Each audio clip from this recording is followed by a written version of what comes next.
Hello बच्चों, wisdom study में आप लोग का स्वागत है। देखिए, एक और इम्पोर्टेंट प्रमेय के साथ, इसे थेल्स प्रमेय को विलोम भी बोला जाता है। एग्जाम में इस तरह से भी डायरेक्ट वे में पूछा जा सकता है। ये कथन सहित याद करके रखना भी पड़ेगा। अगर जो मतलब थेल्स प्रमेय का विलोम वहाँ आया क्वेश्चन, तो इसे कथन यह है कि यदि एक रेखा किसी त्रिभुज की दो भुजाओं को एक ही अनुपात में विभाजित करे तो वह तीसरी भुजा के समानांतर होती है। इसमें हम लोग पहले क्या करते हैं, क्या बोल रहा कि एक रेखा किसी त्रिभुज, पहले एक त्रिभुज को ड्रॉ करो।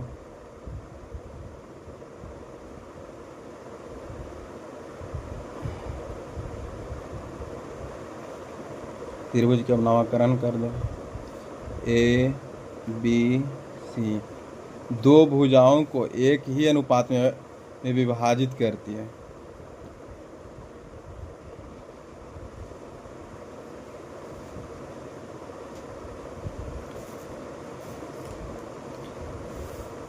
इसका नाम दे दो डी और ए। ठीक, अब जो बोला क्वेश्चन वो लिख दो। क्या लिखना है? हल माना कि त्रिभुज ए बी सी की दो भुजा ए बी तथा ए सी को रेखा डी ई समान अनुपात में विभाजित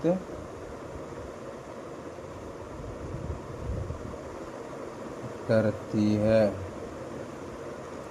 अर्थात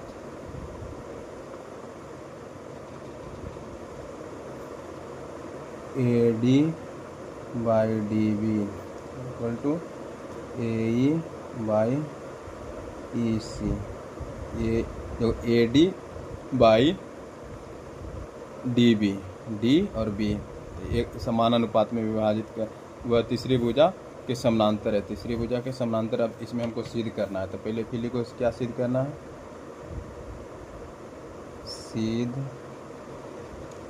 करना है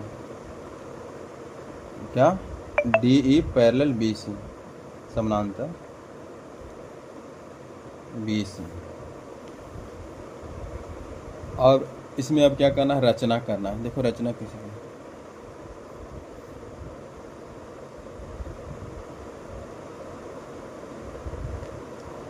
इसको ई डैश मान लो।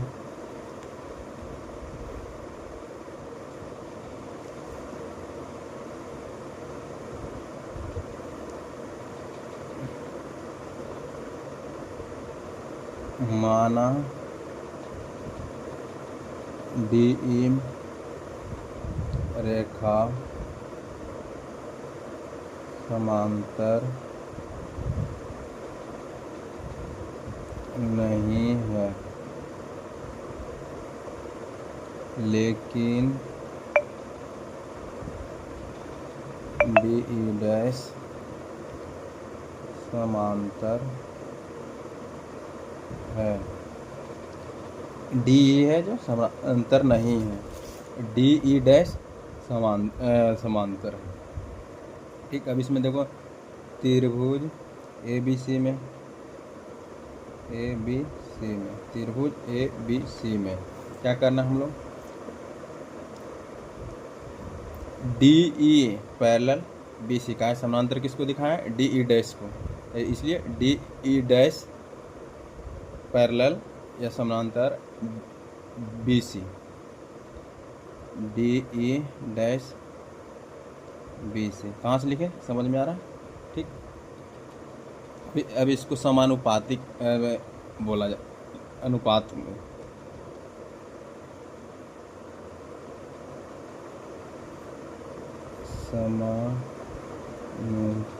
समानुपातिकता का प्रमेय से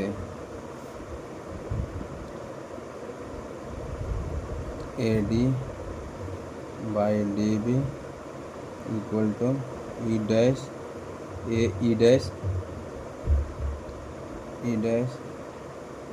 C, इसको इक्वेशन 1 मान लो, अनुपातिकता का प्रमेय से त्रिभुज ABC में, तो AD बाई DB, ठीक, AE dash by E dash C,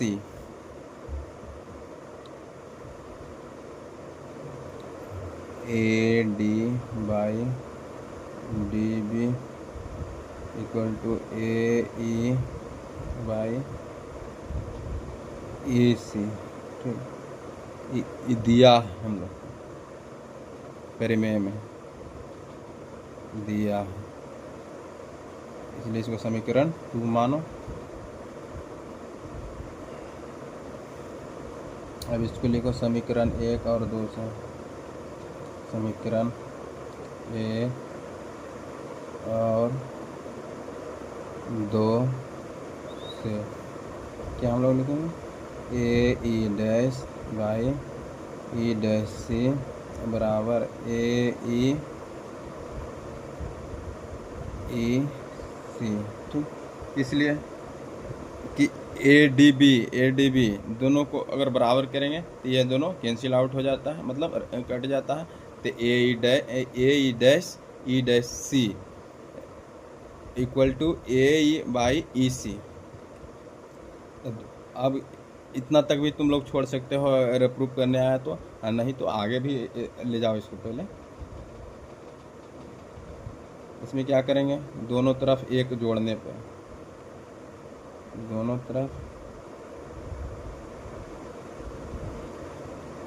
1 जोड़ने पर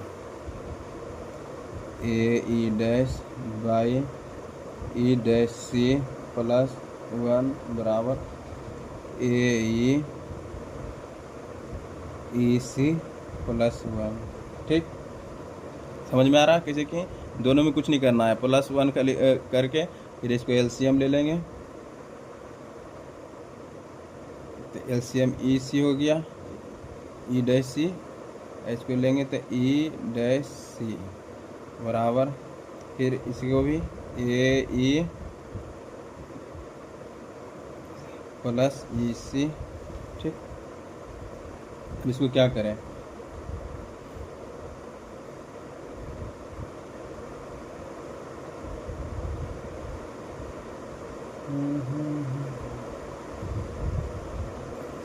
AC by E dash C, AC by EC, देखो AE dash plus E dash C, अभी त्रिभुज में देखो AE डैश A और E डैश C दोनों को अगर जोड़ेंगे तो क्या होगा, ओवरऑल भुजा निकलेगा, हमने पूरा भुजा कितना हो जाएगा AC, AC हुआ। फिर इसमें भी AE प्लस AEC, तो क्या हुआ कि दोनों अनुपातिक को जोड़ें तो ओवरऑल भुजा कितना आया, मतलब ये पूरा भुजा हो जाएगा A और C। इसी तरह तो इसको भी AC लिखें।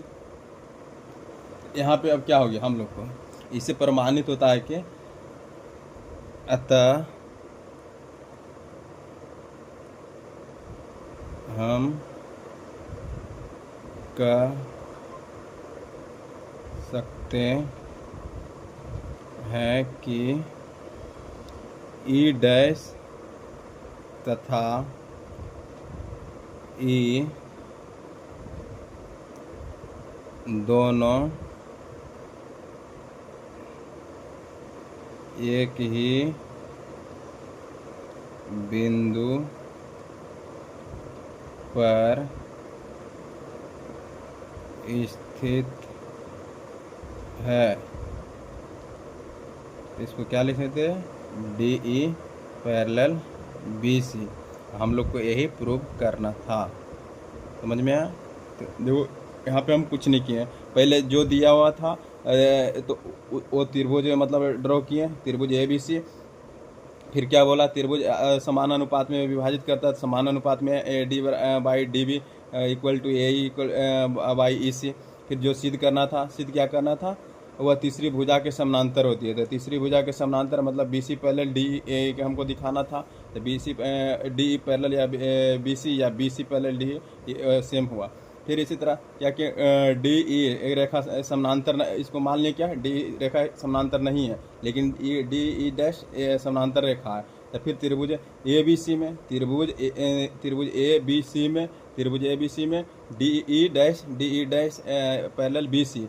इसको समानुपातिकता का प्रमेय से A D by D B equal to E dash by E C, इसको समीकरण 1 मान लिया। क्या दिया हुआ है, A D by D B equal to A E by E C दिया हुआ है। तो समीकरण 1 और 2, समीकरण 1 और 2 को कंपेयर किए, कंपेयर करने के बाद जो सेम वैल्यू होता है वो कैंसिल हो जाता है और ये लिखा जाता है एक दूसरे का। तो A E dash by E dash C equal to A E by E C. तो दोनों तरफ एक जोड़ने पर जोड़ दिए, तो फिर यहाँ से हम एलसीएम ले लिए। फिर एलसीएम लेकर जो हुआ तो A E plus E C by E C, तो A E dash plus E dash C by A C by E C. A C कहाँ से आया, ये दोनों को जो ए ई डैश और ई डैश सी दोनों को जोड़ेंगे तो पूरा ओवरऑल ए सी आएगा। तो ए सी लिखे। फिर इसी तरह ए ई प्लस ई सी, तो A E plus E C by overall E C, overall लिए तो कितना ए सी है, तो ए सी हो गया। ठीक, तो इसी अतः हम कह सकते हैं कि ई डैश तथा ई दोनों एक ही बिंदु पर स्थित है। ठीक, यही हम लोग को प्रूव करना था। इसी तरह आप लोग वीडियो में बने रहें। हर डे एक प्रमेय के साथ आप लोग को स्वागत है इस चैनल पे। Thank you.